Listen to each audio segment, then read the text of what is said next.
esta mañana o esta tarde en el primer mensaje, y es el espíritu de Caleb. El espíritu de Caleb. Y ese es un relato en la Biblia que siempre me ha fascinado.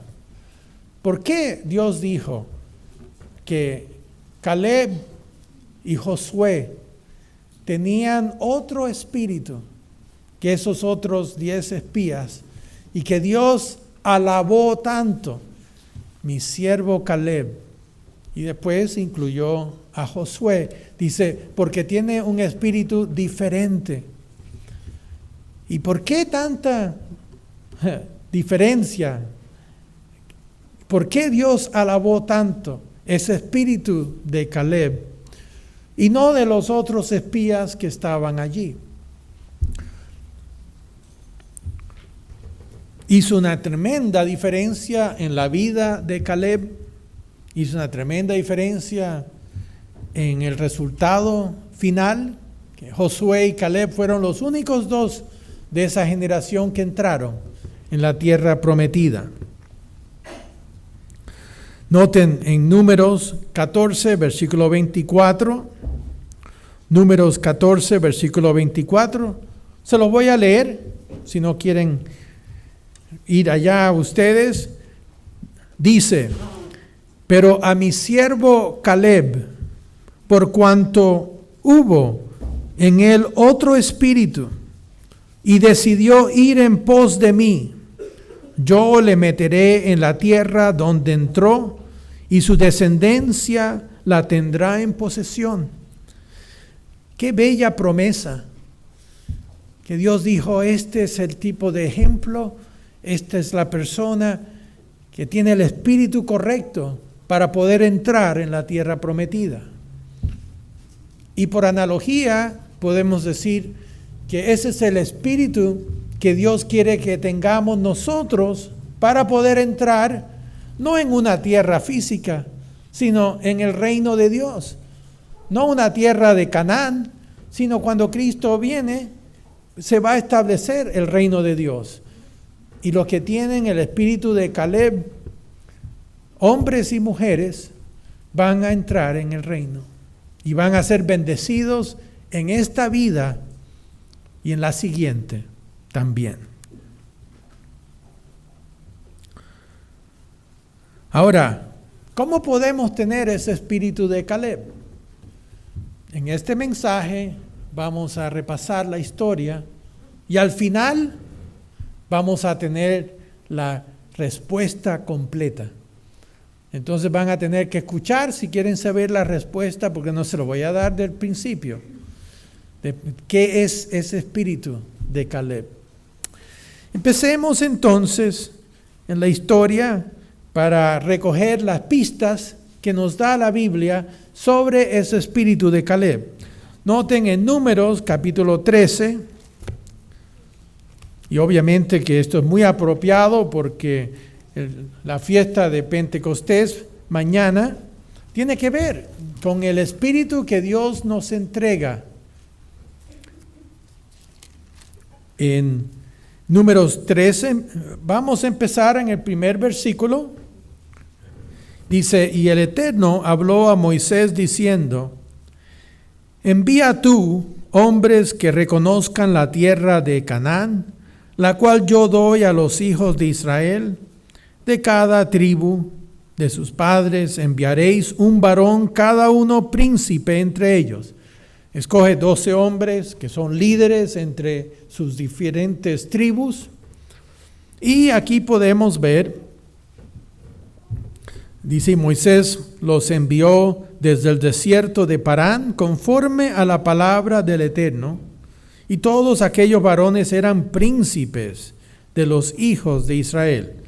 Y podemos ver en el versículo 6, dice, de la tribu de Judá, Caleb, hijo de Jefone. Y versículo 8, de la tribu de Efraín, Oseas, que es un poco una variación de la palabra Josué, tiene que ver con salvación. el término hijo de Nun. Y el resto de estos 10 espías son mencionados, pero ¿a quién le importa sus nombres? No son personas de renombre que son destacados. Ellos, los 10, perecieron por la rebelión que ellos provocaron en el pueblo de Israel. Versículo 16 dice: estos son los nombres de los varones que Moisés envió a reconocer la tierra, y a Oseas, hijo de Nun, le puso Moisés el nombre de Josué. Aquí fue el cambio de nombre, que es solamente una variación. Oseas tiene que ver con salvación y Josué tiene que ver con la salvación del Eterno. Le agregó eso. Versículo 17: los envió pues Moisés a reconocer la tierra de Canaán, diciéndoles: subid de aquí al Negev, que es una zona desértica, y subid al monte y observad la tierra como es, y el pueblo que la habita, si es fuerte o débil, si poco o numeroso, cómo es la tierra habitada, si es buena o mala, y cómo son sus ciudades habitadas, si son campamentos o plazas fortificadas, y cómo es el terreno, si es fértil o estéril, si en él hay árboles o no, y esforzaos y tomad del fruto del país. Y era el tiempo de las primeras uvas, así que estaban desarrollándose aquí en esa zona de el verano. Y ellos subieron y reconocieron la tierra desde el desierto de Sin en el sur hasta Rehob, entrando en Hamat, y subieron al Negev y vinieron hasta Hebrón, y allí estaba Aimán, Sesai y Talmai, hijos de Anac. Así que vieron aquí que todavía había una tribu de gigantes en Canaán. Hebrón fue edificada 7 años antes de Zoán en Egipto. Estos son conocimientos de alguien que conoció la historia egipcia y la historia israelita. Y Moisés es el que escribió estos libros, los primeros 5 libros, y aquí se ve el conocimiento de historia egipcia, de cuándo se fundó una de las capitales de Egipto, que Hebrón también fue edificada en ese tiempo. Y llegaron hasta el arroyo de Escol, y de allí cortaron un sarmiento con un racimo de uvas, el cual trajeron 2 en un palo, y de las granadas y de los higos, y se llamó aquel lugar el Valle de Escol, significa del racimo. Era tan grande, tan fértil la tierra. Obviamente hoy día la tierra no es tan fértil porque ha sido trabajada, pero en ese entonces había mucho más fertilidad, y en esa zona en particular. Por eso que dice Dios que era la tierra que fluye leche y miel. La leche refiriéndose al ganado, y la miel la parte agrícola, porque donde hay muchas flores, donde hay mucho crecimiento de todo tipo de plantas, entonces las abejas van de las flores, toman su miel, y que entonces fluye miel. Era una abundancia, y en todos los lugares donde hay muchas abejas es donde se fertilizan, se cruzan la fertilización, porque las abejitas son parte del equipo de agricultura que Dios tiene. Dice versículo 25: y volvieron de reconocer la tierra al fin de 40 días. Y anduvieron y vinieron a Moisés y a Aarón y a toda la congregación de los hijos de Israel en el desierto de Parán, en Cades, todavía estaban en la zona de Sinaí, y dieron la información a ellos y a toda la congregación, y le mostraron el fruto de la tierra. Quedaron boquiabiertos con la fertilidad, y les contaron diciendo: nosotros llegamos a la tierra a la cual nos enviaste, la que ciertamente fluye leche y miel. ¿Estaba cumpliendo Dios con su palabra? Sí. Dios dijo que era así, ellos reconocieron la tierra y era cierto. Dios no les había mentido. Y ese es el fruto de ella. Imagínense personas que estaban ahí en la zona desértica y ahora encontrarse con toda esa fertilidad. Era como un banquete que estaban por aprovechar. Pero aquí está la palabrita más. El pueblo que habita aquella tierra es fuerte. Había un pero.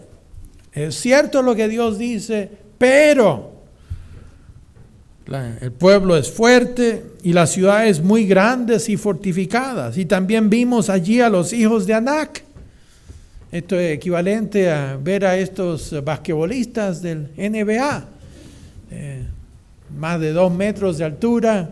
Quizás algunos tenían mucho más que eso. Amalek habita el Negev y el Eteo, el Jebuseo, el Amorreo habitan en el monte y el Cananeo habita junto al mar y a la ribera del Jordán.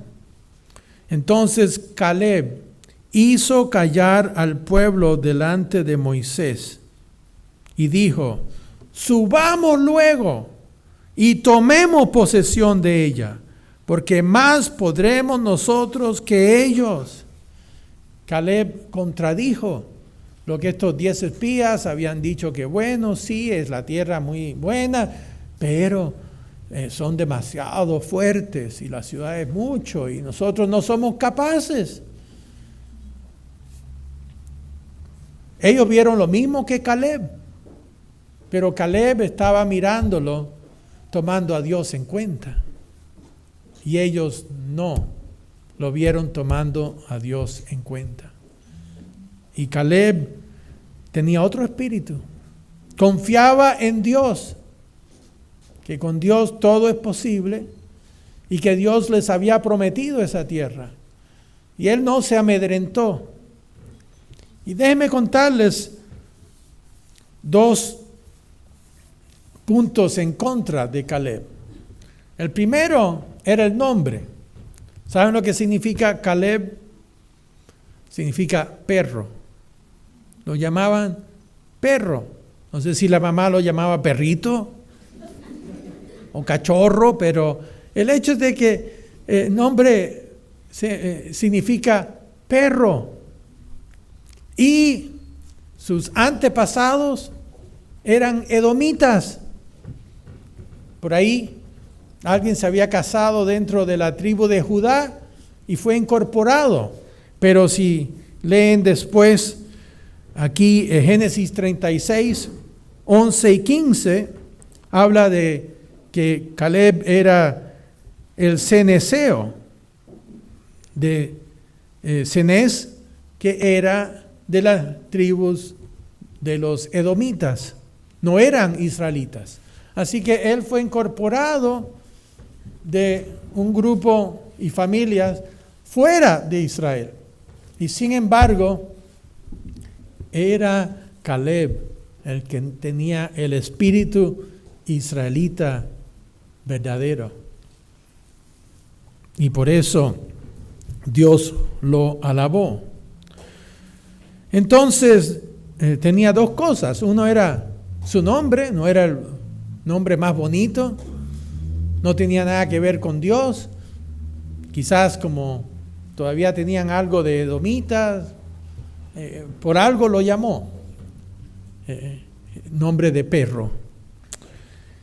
Y sus antepasados no eran puros israelitas. Y noten versículo 31, después de que Caleb los hizo callar, porque sabía que iban a desanimar al pueblo. Dice versículo 31, mas los varones que subieron con él dijeron: no podremos subir contra aquel pueblo, porque es más fuerte que nosotros. Ellos solamente veían las cosas físicas. Ellos solo vieron a Moisés decirles que hicieran esas cosas. Pero ¿quién estaba detrás de Moisés? Era Dios el que había dado las órdenes, como pueden ver en el capítulo 13. pero ellos no tenían la fe para ver detrás de las cosas. Ellos se confiaban solo en lo físico. Versículo 32, y hablaron mal entre los hijos de Israel de la tierra que habían reconocido, diciendo: la tierra por donde pasamos para reconocerla es tierra que traga a los moradores. Y todo el pueblo que vimos en medio de ella son hombres de grande estatura. Ellos ya se habían dado por vencido. Tenían un Dios que había hecho los milagros hace menos de 2 años atrás y que había derrotado a los egipcios.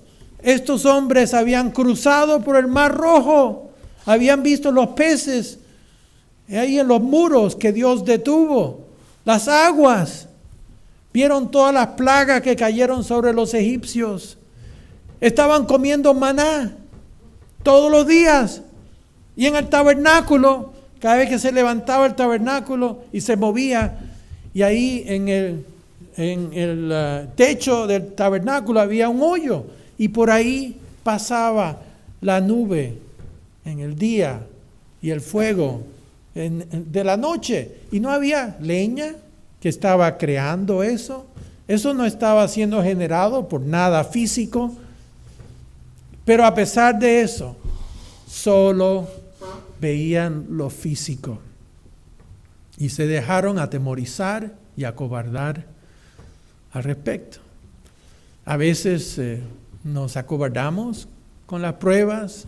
Hay gigantes en nuestras vidas que nos atemorizan y que de repente uno quiere darse por vencido, que ya no cree que puede, porque ve solo lo físico, en vez de saber que es el mismo Dios que nos está guiando. Y este día es una santa convocación. Y hay una nube espiritual que está acá. Que Dios está con nosotros. Hay ángeles que están aquí para ayudarnos y protegernos.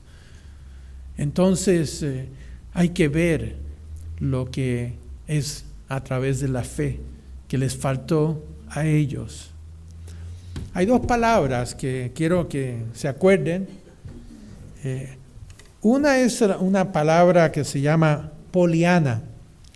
Se usa en el inglés más que en el español, pero es un término que hace más de 100 años atrás había una novela que se llamaba Poliana, y era de esta jovencita que veía todo a color de rosa, lo veía todo positivo. Y entonces de esa novela, después hicieron una película de Walt Disney con el nombre Poliana, que también era una persona que no importaba lo que pasaba, siempre todo estaba bien. Pero se ha tomado esa palabra en el vocabulario como una persona excesivamente optimista, demasiado color de rosa, que todo lo que ve cree que es positivo. Y eso es algo erróneo, porque hay cosas que no son positivas y hay que reconocerlas como tal. Y la otra palabra, que es la parte opuesta, es Casandra. Y Casandra ha entrado en nuestro vocabulario en forma de literatura como una persona que siempre predice catástrofes. Todo va a salir mal. Era una de estas leyendas griegas que fue por una descortesía que le hizo a un dios, que entonces el Dios le envió esa maldición, que tú siempre vas a predecir lo negativo. Y por eso se llama una persona Casandra. No importa si están las cosas bien, siempre lo va a ver mal. Siempre va a ver, no que el vaso está medio lleno, sino está medio vacío. Y es más, parece estar medio vacío, en realidad casi no tiene agua. Y eso es lo que le pasaba a estos espías. Fueron a la tierra, como Dios había dicho, y vinieron. No, que va. Aquí no podemos. No somos capaces. Vamos a echarnos para atrás. Ni siquiera con Dios podemos hacer esto, que su Dios era muy chiquito. Se dejaron atemorizar y entonces ya no tenían aliento. Noten lo que le pasó acá al pueblo de Israel. En versículo 33, dijeron, también vimos allí gigantes, hijos de Anac, raza de los gigantes. Y éramos nosotros, a nuestro parecer, como langostas. Y así les parecimos a ellos. Ellos achicaron la cosa. Sí eran grandes, pero eran seres humanos. Y uno no era un pequeño saltamontes, pero ellos ya todo lo vieron y exageraron lo negativo. Y hay personas que exageran lo negativo y que entonces ya no les queda ánimo para hacer las cosas. Y esos son como dos extremos. No queremos ser como Poliana, porque la Biblia nos advierte al respecto. Vayamos aquí, mantengan un dedo en Números 14 porque vamos a volver. Pero acá nos habla de Proverbios 14:15, ese espíritu de Poliana. Proverbios 14:15.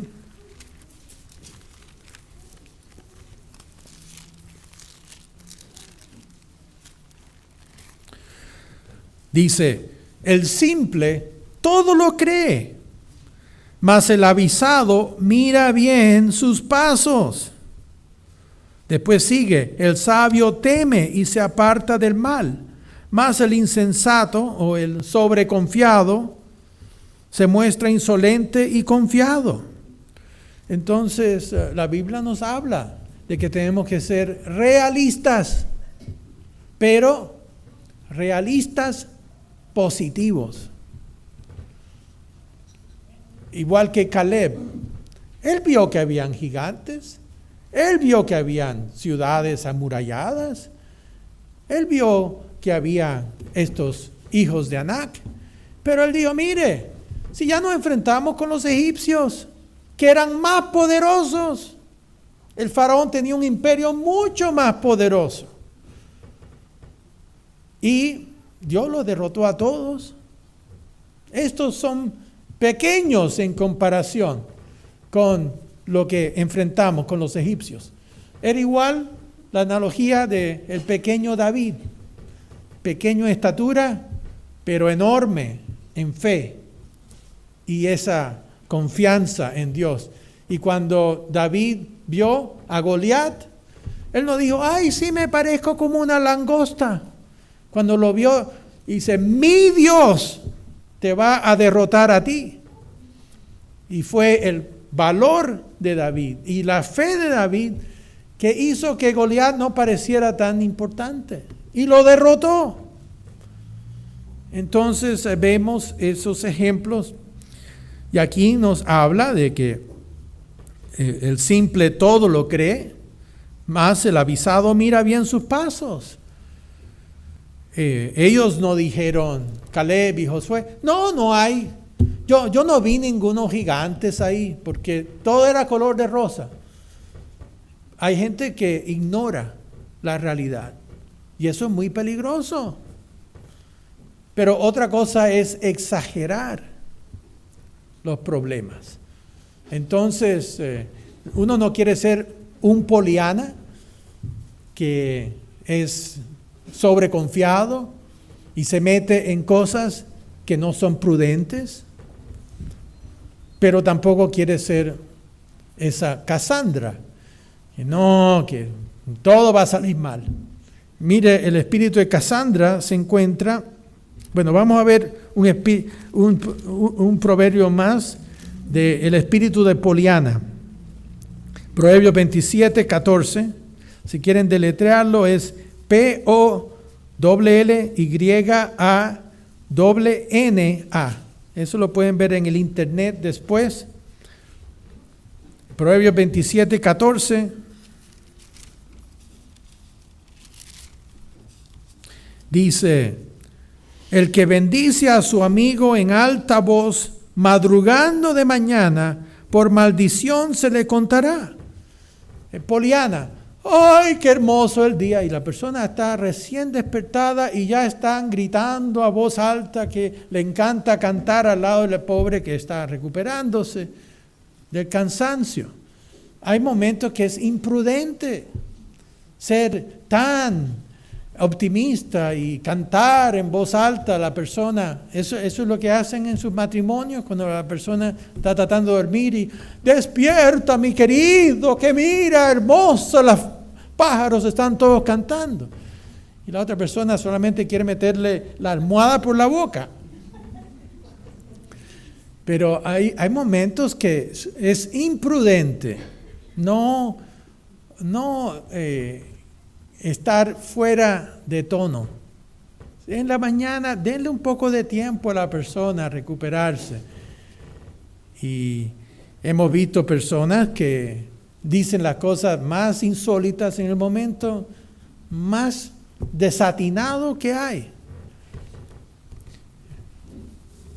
Me acuerdo una vez como estudiante que tuvimos la oportunidad de saludar al señor Armstrong, que en ese entonces ya tenía como más de 80 años, y vino el compañero mío, le dijo, hola señor Armstrong, ¿le gusta jugar tenis?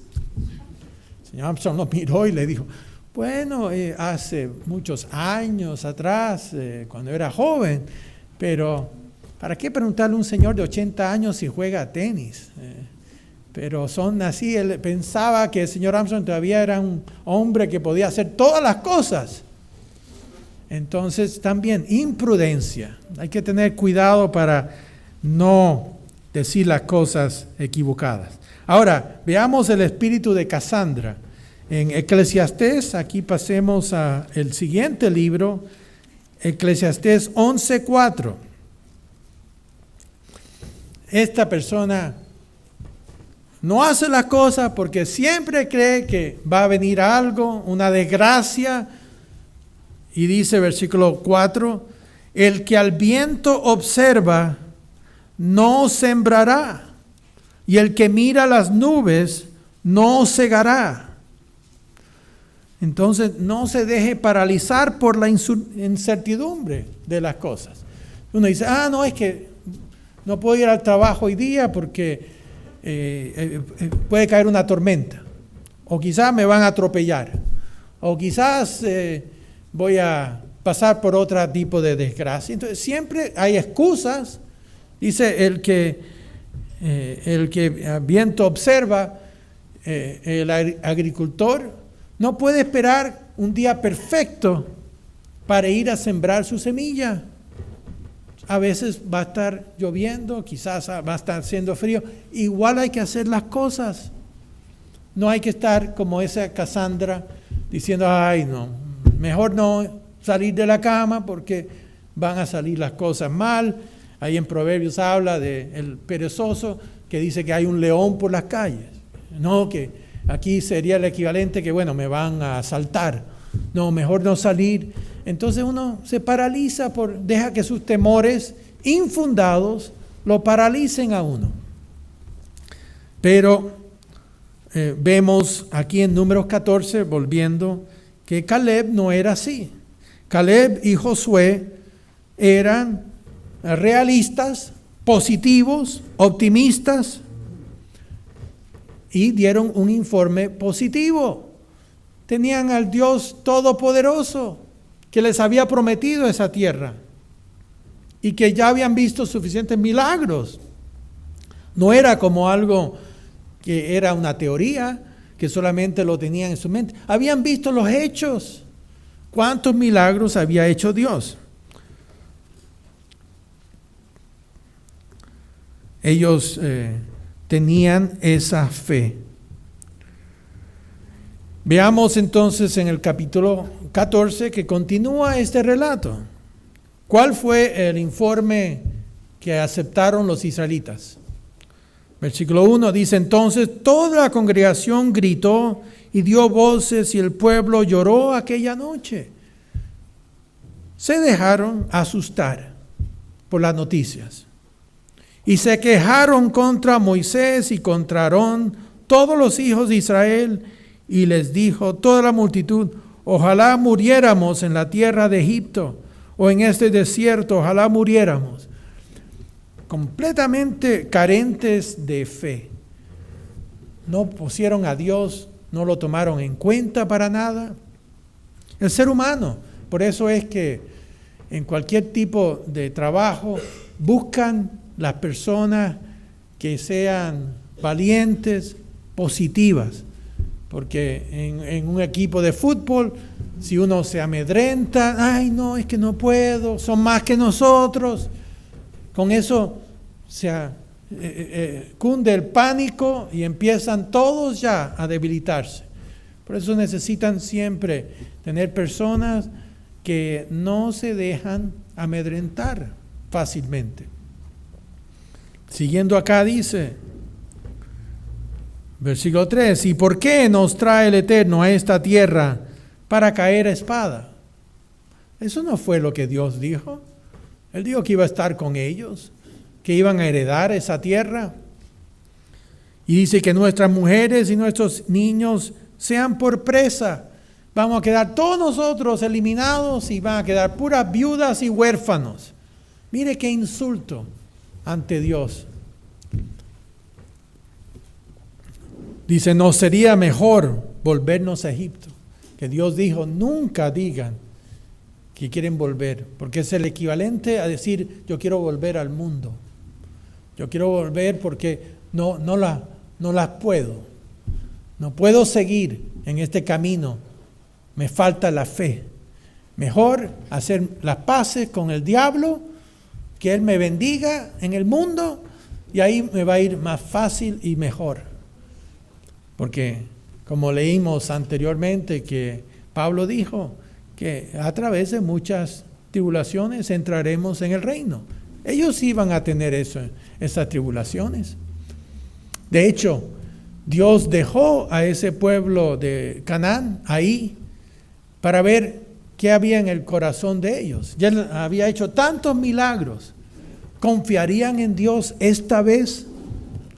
Porque Él dijo que Él iba a enviar este tipo de avispones, que Él iba a echar a ese pueblo. Él podía haber hecho una plaga de estos avispones que son tremendos y la gente, no importa lo grande, gigante, con ser picados 10, 15, 20 veces, se hubieran arrancado todo y lo hubiera dejado todo para entrar.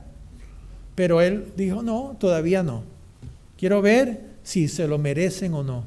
¿Tendrán la fe para confiar en mí, el Dios de los milagros, o no?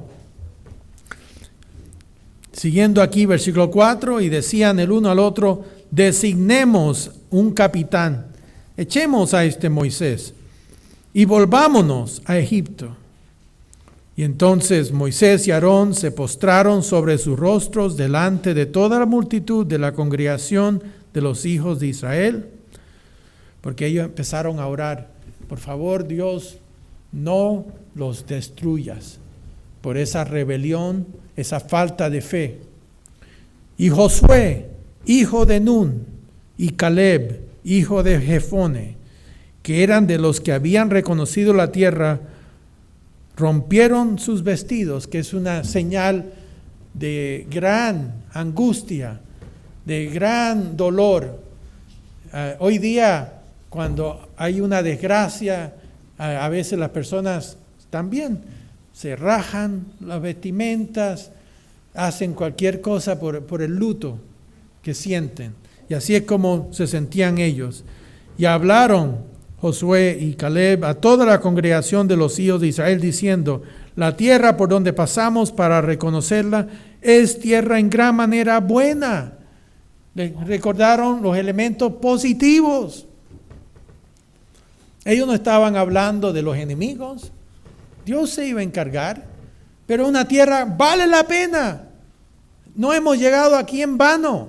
No hemos caminado toda esta vida para después echarse atrás y abandonar la fe en el último momento, en la última etapa de su vida. Eso es lo que equivale. Dice, si el Eterno se agradare de nosotros, Si nosotros tenemos fe, confiamos en Él, si lo agradamos a Él, Él nos llevará a esta tierra y nos la entregará. Fíjense que ellos no dijeron, nosotros somos suficientemente fuertes, nosotros lo vamos a hacer. Eso hubiera sido poliana, ¿no? Ese espíritu no hubiera sido realista. Pero a quienes se enfocaron en Dios, nuestro Dios es capaz de hacer eso. Y es un buen ejemplo. Cuando tenemos problemas, no achiquemos a Dios. No lo dejemos de lado. Él es el Dios de milagros. Tiene millones de ángeles a su disposición. Lo único que tienen que señalar Él, mire, ve allá, resuelve eso. Tiene ahí una docena de ángeles para hacer su voluntad. O Él lo puede hacer a través de un milagro directo también. Pero es el mismo Dios de ese entonces que hay hoy día. Dice versículo, Él nos llevará a esta tierra y nos la entregará, tierra que fluye leche y miel. Por tanto, no seáis rebeldes contra el Eterno. Eso era lo que había pasado. Y ellos se rebelaron contra Dios, contra los portavoces de Dios. Ya querían apedrear a Moisés y a Aarón y a Caleb y a Josué. Dice, ni temáis al pueblo de esta tierra, porque nosotros los comeremos como pan. Fíjense la fe que tenían. Dijeron que mire, esto es pan comido. ¿No es así como se menciona algo cuando es relativamente fácil? No cuesta mucho comer pan, ¿verdad? Comer algo duro, quizás ya costaría más, pero aquí hay una expresión, esto es pan comido. Eso lo estaba diciendo. Para Dios no va a ser difícil. Y de hecho, la primera ciudad que ellos se enfrentaron era la ciudad de Jericó, fortificada.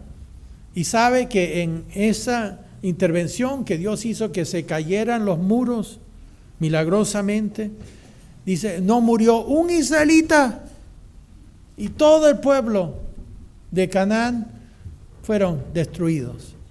Entonces, era cuestión de confiar en Dios. Siguiendo aquí dice, su amparo se ha apartado de ellos. Dios no va a bendecirlos a ellos. Está en contra de ellos. Les llegó la hora. Recordaron las promesas que Dios les hizo a sus antepasados. Abraham, en Génesis 15, donde menciona que yo te traeré a un pueblo acá, a Egipto, y que estarán aproximadamente 400 años. Y dice, y después, cuando ya la iniquidad, los pecados de los cananeos sean tantos, dice, yo los voy a traer de vuelta y voy a entregarles la tierra. Entonces, habían promesas de cientos de años, pero estas personas confiaban en la palabra de Dios, que es fiel, que Dios no puede mentir, que Él cuando se compromete, Él cumple. Dice, los comeremos como pan, su amparo se ha apartado de ellos y con nosotros está el Eterno. No los temáis. ¿Cree que eso animó a las personas? ¿Cree que dijeron, ay sí, estos hombres nos han guiado, han sido hombres de fe?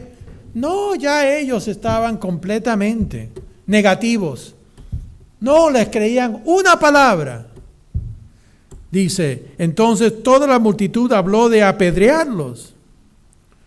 Pero la gloria del Eterno se mostró en el tabernáculo de reunión a todos los hijos de Israel. Y el Eterno dijo a Moisés, ¿hasta cuándo me ha de irritar este pueblo? ¿Hasta cuándo no me creerán? Con todas las señales, todos los milagros que he hecho en medio de ellos. Yo los heriré de mortandad y los destruiré y te a ti te pondré sobre gente más grande y más fuerte que ellos. Pero Moisés respondió al Eterno, y ahí entonces él le imploró la misericordia, que los perdonara una vez más. Y entonces así fue. Versículo 20, entonces el Eterno dijo, yo lo he perdonado conforme a tu dicho, mas tan ciertamente como vivo yo y mi gloria llena toda la tierra, todos los que vieron mi gloria y mis señales que he hecho en Egipto y en el desierto, todos esos milagros no les sirvió de nada. Hay personas que Dios ha intervenido en sus vidas y ha hecho grandes milagros, pero solo viven el día presente y miran hacia mañana. No miran hacia atrás de lo que Dios ha hecho, sino quieren que Dios siempre los rescate de inmediatamente, o si no, flaquea la fe. Bueno, eso lo hizo antes, pero ahora ya no estoy seguro, y todo eso. La fe la tiene que tener uno en el pasado, en el presente y sobre todo en el futuro. Y entonces Dios dice, y me han tentado ya 10 veces. 10 veces que se rebelaron contra Dios. Y no han oído mi voz, no verán la tierra de la cual juré a sus padres. No, ninguno de los que me han irritado la verá, pero a mi siervo Caleb, por cuanto hubo en él otro espíritu, la palabra ruach del hebreo, que significa lo que hay en el interior de la persona, su actitud, su pensamiento, su voluntad. Este Caleb era un hombre que la voluntad era seguir a Dios. Tenía ese espíritu de obediencia y de lealtad. Dice, yo le meteré en la tierra donde entró y su descendencia la tendrá en posesión. Versículo 30 dice, vosotros la verdad no entraréis en la tierra por la cual alcé mi mano y juré que os haría habitar en ella, exceptuando a Caleb, hijo de Jefone, y a Josué, hijo de Nun. Y entonces en este mismo capítulo traen a los 10 espías, que aquí dice el versículo 36, y los varones que Moisés envió a reconocer la tierra, y que al volver habían hecho murmurar contra él toda la congregación, desacreditando aquel país. Aquellos varones que habían hablado mal de la tierra murieron de plaga delante del Eterno. Pero Josué, hijo de Nun, y Caleb, hijo de Jefone, quedaron con vida. Es interesante que 6 veces en las Escrituras se habla de ese espíritu de Caleb, que había otro espíritu en él. El término de otro espíritu y cómo caminaba Caleb, la palabra, el término en hebreo, según el comentario Kelly Delich, dice que siguió plenamente, literalmente cumplió el caminar tras el Eterno. Es decir, siguió a Dios con una lealtad a toda prueba. No era una fe a medias, era una fe completa, entera, completamente entregado. Y por eso vamos a ver aquí rápidamente los 5 atributos de Caleb. El primero, la fe viviente. Una fe viviente, no una fe muerta, no una fe a corto plazo. La confianza en Dios y en sus promesas sobre todo. La lección de la confianza en Dios. Y para eso uno tiene que estar cerca de Él. Ellos vieron lo invisible, las promesas, la mano de Dios en las cosas. Los otros no lo hicieron. La fe es descrita en Hebreos 11, 1 al 2 y versículo 6. Se lo voy a leer. Dice, es pues la fe la sustancia de las cosas que se esperan. Uno confía en algo que Dios ha prometido, pero que todavía no se ha llevado a cabo. La demostración de lo que no se ve, porque por ella alcanzaron buen testimonio los antiguos. Y después versículo 6 dice, pero sin fe es imposible agradar a Dios. Si uno no va a confiar en Dios, ¿cómo puede agradarlo? Uno puede creer en Dios, otra cosa es confiar, que Él está activamente en su vida, que es su papá, que lo quiere cuidar, quiere escuchar sus oraciones, quiere escuchar sus peticiones, pero con confianza. La segunda característica fue la lealtad de Caleb. Ahí dice, siguió plenamente a Dios. 6 veces se menciona esto, de todo corazón. Estaba dispuesto a seguir a Dios en lo que Él ordenaba. Los 10 espías que dieron el informe negativo, solo vieron a Moisés, no a Dios detrás de Moisés. Y ellos recordaron esas promesas hechas desde el tiempo de Abraham. Hay grandes promesas que Dios ha hecho de llevarnos al reino si somos fieles. Sí cuesta de repente asistir a los servicios y cumplir con Dios y guardar sus fiestas, pero la recompensa es infinitamente mayor, 1000 veces más de lo que uno puede imaginarse. La tercera característica fue la obediencia. Caleb y Josué no buscaron excusas para desobedecer. Ellos durmieron con esos espías. 40 días estuvieron escuchándolos, ya amargándose, asustándose.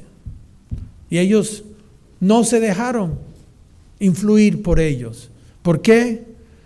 Porque ellos obedecían a Dios, no al hombre. No obedecieron a los espías que querían irse de vuelta a Egipto. No buscaron excusas para evitar enfrentar cosas difíciles que hay en la vida. No buscaron excusas para rebelarse. Siempre hay algo que uno puede encontrar para decir, ay, no, ya no quiero más con Dios. Mire, ya no me fue como yo pensaba. Y entonces viene una rebelión. Vamos a tener pruebas porque Dios quiere saber qué hay en nuestro corazón. Como dice ahí en Deuteronomio capítulo 8. Dice que Él lo llevó a través del desierto para ver qué hay en tu corazón. Si están dispuestos a obedecerme o solamente cuando le va bien a uno. ¿Y qué de cuando le va mal? ¿Ustedes quieren tener un matrimonio así? Que están felices cuando le va bien y cuando ya le va mal, no, yo me voy. No, es la promesa en los buenos tiempos y en los malos tiempos. Eso es parte de lo que se lee. Tiempos alegres y tiempos de adversidad.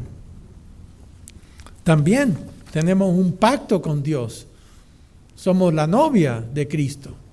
Y tenemos que, en las buenas y en las malas, seguir con fe. La cuarta característica de Caleb era que tenía un entusiasmo contagioso para poner su fe por obra. No era, bueno, sí, tengo que obedecer a Dios, qué carga, ¿no? Qué difícil. No, venga, Caleb, vamos a tomarlo. tenía esa fe activa, tenía un entusiasmo desbordante, no se deja amedrentar por las dificultades, encuentra en ellas desafíos para poner a prueba su fe, para perfeccionarse. Hay que saber cómo aprovechar los fracasos, igual que los éxitos. A veces los fracasos nos enseñan mejores lecciones que los éxitos. Yo estaba contando el otro día que todavía hago deporte, me gusta el tenis, y con los que juego yo ahí tempranito en la mañana para hacer ejercicio, casi todos están a un nivel que podemos ganarle o puedo ganarle, pero me tocó al hermano de mi cuñado que es holandés, que lo criaron jugando tenis, la mamá todavía es instructora de tenis y claro, él está en otro nivel. Así que el primer set, 6-0. El segundo set, 6-1. Y ese 1 era apenas. Pero ¿sabe que aprendí que me faltaba el revés? Que no estaba moviendo bien el brazo para pegarle al revés. Y me di cuenta. Y después la siguiente vez que jugamos ya tenía el revés mucho mejor. Pero si no hubiera tenido algo de fracaso y aprender, nunca hubiera cambiado esa técnica. Y yo le di gracias por haberme derrotado, porque me había hecho mejor jugador. Entonces siempre hay algo que uno puede sacar de provecho, especialmente si juega con alguien mejor o si hay un estudiante mejor que uno, que aprenda las técnicas mejores. Así es como va uno aprendiendo. Entonces hay que tener ese entusiasmo por las cosas y para seguir mejorando en las cosas que uno hace. Y finalmente, la perseverancia de Caleb. Ahí se leyó en el sermoncillo, en Josué 14, vamos a leer Josué 14, versículo 5. Parece que estábamos, Jaime y yo, pensando en la misma escritura acá. Nos dice en Josué 14, 5, dice, de la manera que el Eterno lo había mandado a Moisés, así lo hicieron los hijos de Israel en el repartimiento de la tierra. Y los hijos de Judá vinieron a Josué en Gilgal, y Caleb, hijo de Jefone, ceneseo, le dijo, tú sabes lo que el Eterno dijo a Moisés, varón de Dios en Cades Barnea, tocante a mí y a ti. Yo era de edad de 40 años cuando Moisés, siervo del Eterno, me envió de Cades Barnea a reconocer la tierra. Y yo le traje noticias como lo sentía en mi corazón. Otra vez, con fe, con confianza, con ese tipo de entusiasmo contagioso. Y mis hermanos, los que habían subido conmigo, hicieron desfallecer el corazón del pueblo. Pero yo cumplí siguiendo al Eterno mi Dios. Y ahí otra vez yo cumplí plenamente. Otras traducciones dicen de plenamente, forma completa.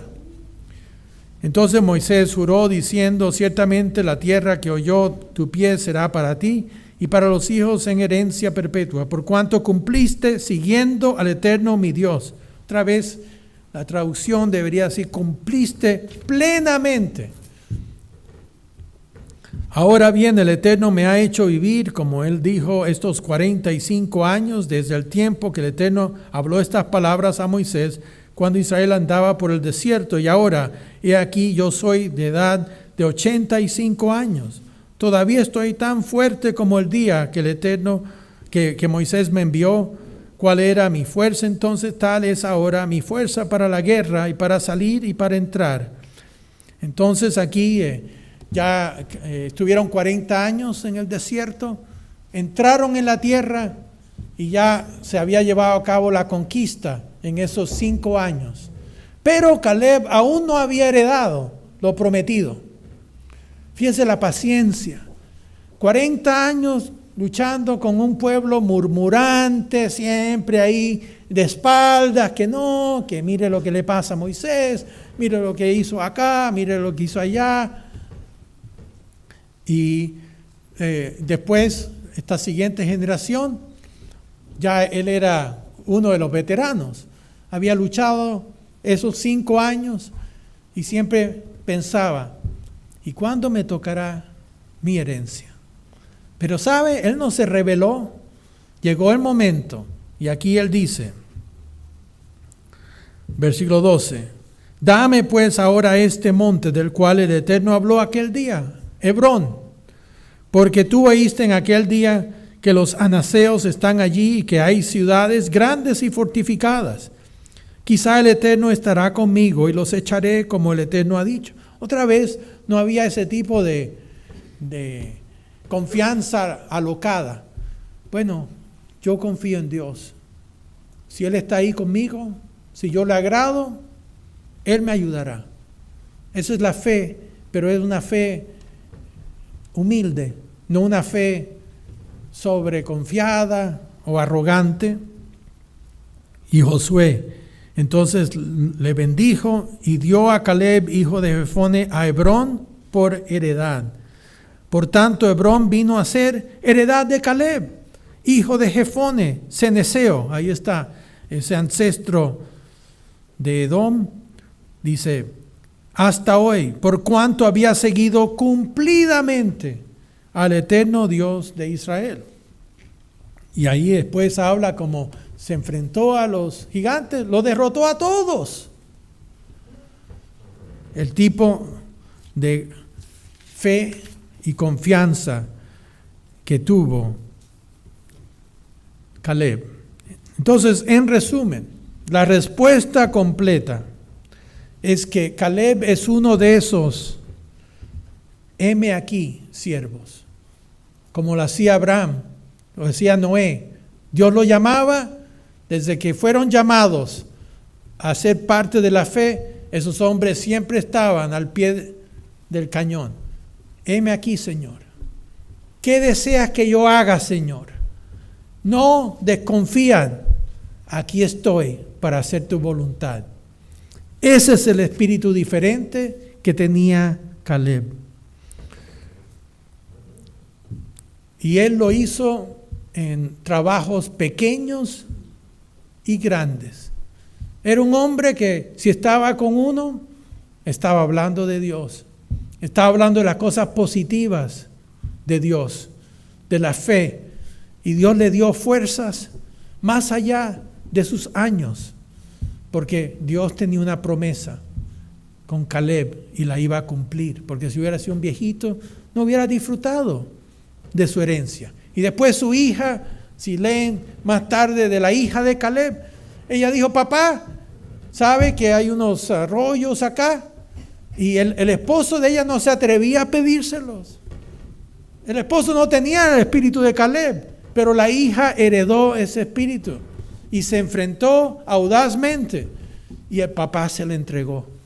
Entonces se pasa de generación en generación a veces ese espíritu de Caleb.